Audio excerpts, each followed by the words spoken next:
Am I in your way? No. I think we're in everybody else.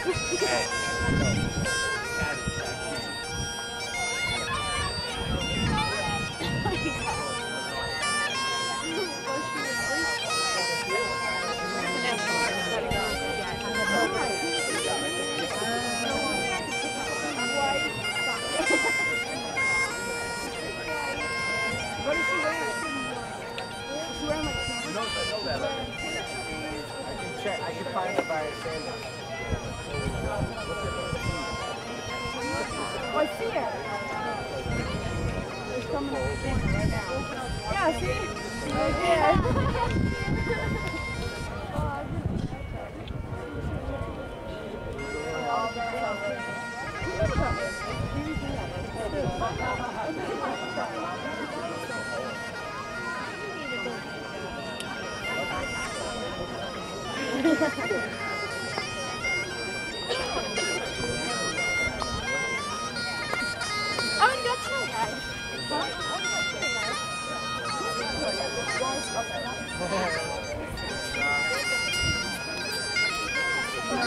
See, I can't listen with the glasses. Oh, what kind of color is house is behind? It's got the pink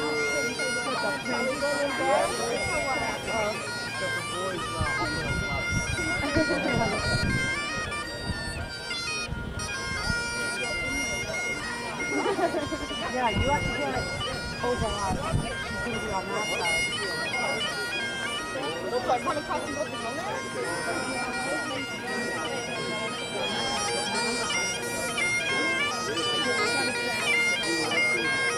Oh, make sure you get this one.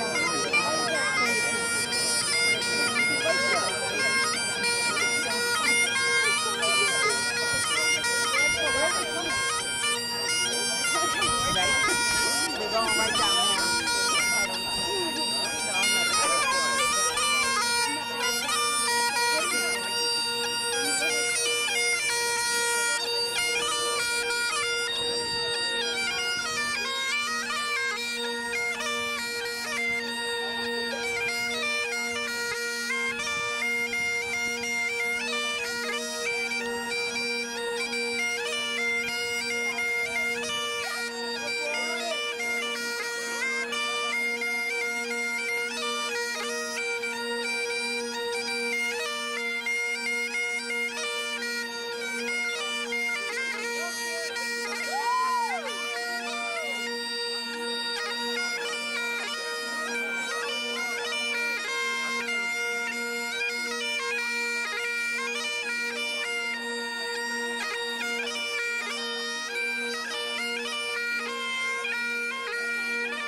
Probably 1% of them.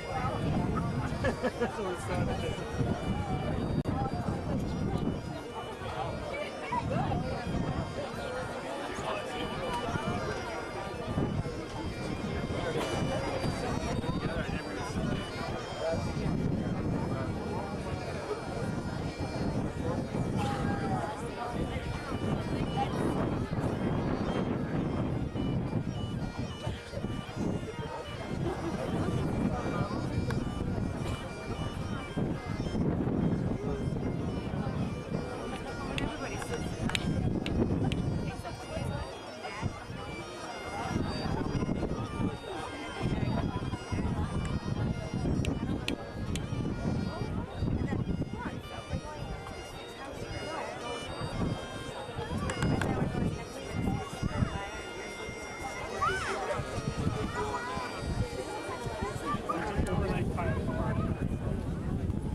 Please remain standing for the Pledge of Allegiance.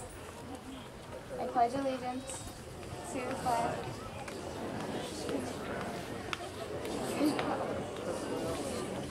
one nation under God, indivisible, with liberty and justice for all.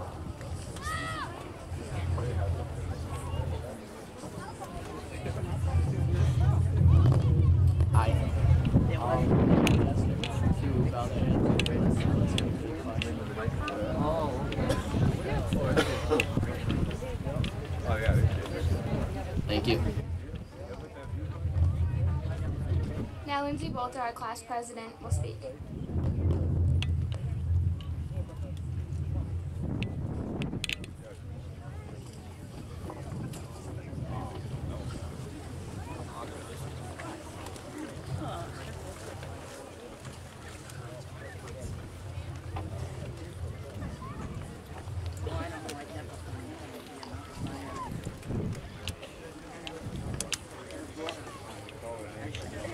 Who, what, when, where, why, and how is a phrase that we as students and you as teachers, committee members, and family members have all heard before. As we sit here on stage today, I, along with many of you, I'm sure, find myself asking these questions. As far as what is happening and to whom, many of us here in our caps and gowns could proudly and enthusiastically tell you that we, brothers and sisters, sons and daughters, grandchildren and students are graduating. However, when is more than what many of us believe. Our graduation is far more than an hour out of a sunny evening in June. It is more than a single treasured moment in time. Graduation began a long time ago, back in our younger years, when we took our first wobbly step. We were graduating the first day, we kissed our parents goodbye, and stepped on the bus by ourselves for our first day of kindergarten. We were graduating the day we hit our first home run, scored our first goal, or shot our first basket. We were graduating the night of our 8th grade dinner dance, as well as the 8th grade play. What about the time we stepped into our parents' cars with our learner's permit in our pockets? Although they may have been on the edge of their seats, or as my mom was, frantically seated between the passenger seat and driver's seat, her foot just inches from the brake, we were graduating then as well. 3 months from now, many of us will be graduating as we kiss our parents goodbye from our new home away from home. Graduation is a continuing time that refers to all of those past and future bittersweet moments that allow us to move on and better ourselves, something that each and every one of us sitting here on stage is capable of. In respect to where, graduation has taken place in our homes, our schools, the athletic fields, our cars, this stage today, and will continue to take place for years to come. Why are we graduating? Because we are ready to move on to the next step in our lives. We took that first wobbly step because we were ready to walk. We stepped on the bus for our first day of kindergarten because we were ready to learn more and meet new friends. We scored that first home run, that first goal, or that first basket because we were ready to win and work as a team. We went to the 8th grade dinner dance because we were ready to celebrate our past middle school years and move on to high school. We stepped into our parents' cars with our learner's permit because we were ready to hit the roads and become more independent. And we are sitting here before you tonight because we are ready to move away from high school and on to the next step in our lives, whatever it may be. Finally, the last part of the phrase, how. How are we graduating? We are graduating through your continuous love and support. It is because of the actions of each and every one of you here before us tonight that we are ready to move on to the next chapter in our lives and make you proud. Whether it was showing your support at a game, staying after school to give us extra help, or just simply taking the time to ask how we're all doing. All things that the faculty here at Douglas High School are well known for. As for parents and family members, we are graduating as a result of your unyielding love and inspiration when it comes to everything that we do. Showing up today is a testament to the values and qualities that you hold dear, the support and love that I have just spoken of. With that said, please take this moment to look at all of the faces on stage before you. We are here because we are ready, and we are ready because of you. As we toss up our caps tonight, please remember that we are not doing so in a celebration of our success, but yours as well. I thank you all for coming and wish all of my classmates on stage tonight the best of luck in the future.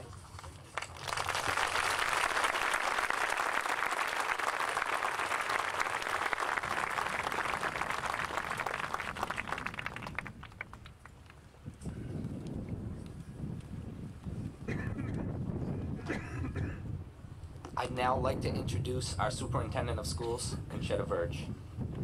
Good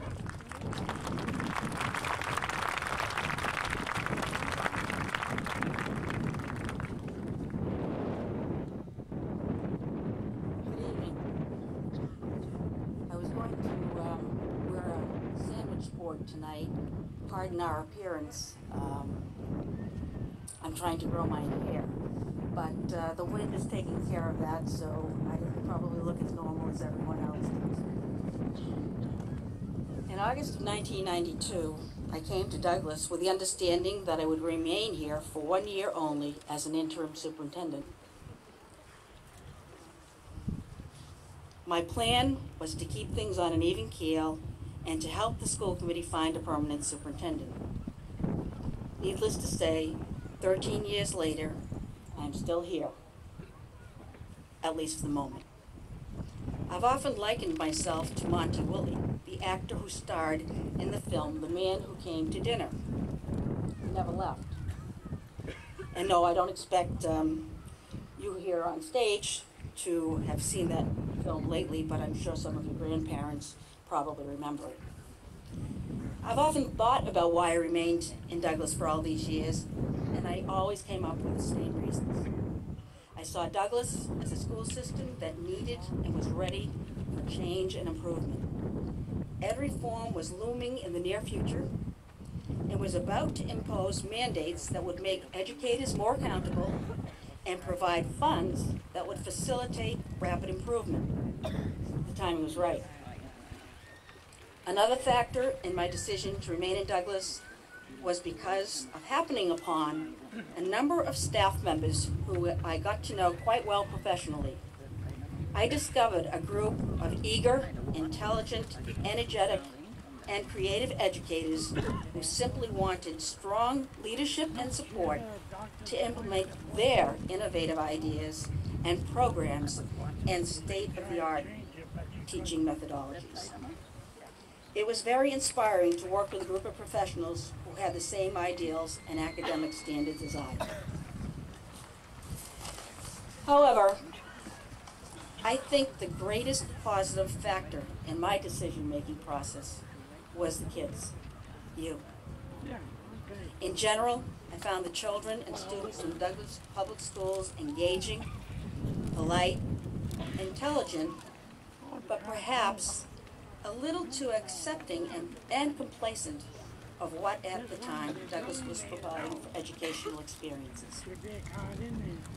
A great many of the young people in Douglas didn't realize they deserved more and better. Then came ed reform. During the first year or two, students were responding to the efforts of the Douglas administrators and staff to provide them with more and better educational opportunities. I began to see the student population more upbeat, more self-assured. I believe that that positive attitude has flourished and grown over the last decade. Kids in Douglas are feeling better about themselves. They are getting an extremely high quality education and are well on their way to becoming well-rounded lifelong learners. We are proud of all the students of the Douglas Public Schools. Now, let's take a look at this particular class, the class of 2005. You were just coming to kindergarten when I assumed the role of superintendent of schools. I can remember visiting the kindergarten classes and being taken by the beautiful young children who smiled and giggled and appeared to be so happy at school. It was, again, inspiring because although at the time I thought it would be light years away, I realized you were the future. When I wandered through the halls and classes of the other grade levels, I'd get the same feeling. These children and teenagers are great. They are the future. And I believe I can do something to better equip them to be well-rounded, productive citizens in future years. You all seem so eager to learn and grow. Here it is 13 years later. These 13 years seem to have flown by, but here you are, and if I might use a cliche, about to embark on the rest of your lives. The class of 2005 is an exceptional class. It is comprised of very impressive individuals, but also, as a class and as a group, has always been a most awesome class. Well, I am proud of all the young people who are a part of the Douglas Public Schools. You as a group, as a class, have always been something special. Every once in a while, a group of young people come together and just seem to click. They relate well to each other, to the adults with whom they interact. They are positive, productive, and committed. While we have many individual students who excel, contribute, and achieve, the class of 2005 as a group has that certain chemistry and has always, since 1992, been recognized as real together, a real cohesive group. During the last few months, as the preparations for graduation began, numbers of staff members, elementary school, intermediate elementary school, and high school, and many parents and community members cited anecdotes about individuals in your group. And I can still hear them saying, "This is a great class. Those are a great group of kids. I remember this class in 5th grade. They were super." And on and on and on it went. It went and goes on and on. You, the class of 2005, are truly amazing. Tonight we're here to celebrate you. We are here to wish you well and are here to feel some satisfaction and a lot of pride. The staff, administration, school committee, and I are proud to have been a part of your lives and proud to have contributed to your education. So many of you are going off to prestigious colleges and universities, such as University of Connecticut, Holy Cross, Quinnipiac, Colgate, Babson, Skidmore, Bryant, Syracuse, Stonehill, and Trinity, and many of you on full scholarships. 80% of your class is pursuing a college education. This is a testimonial to the quality of the class of 2005. It is also a testimonial to the quality of the education you received in the Douglas Public Schools.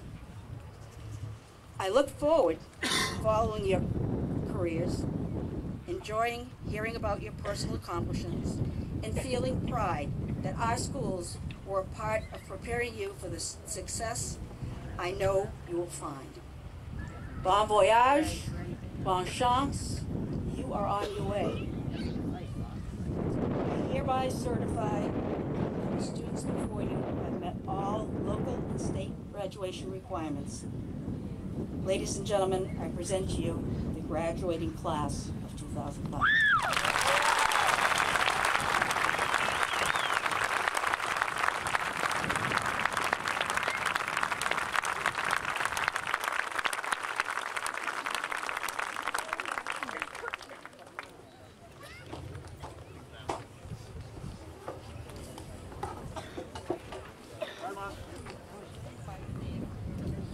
First and foremost, I would like to thank and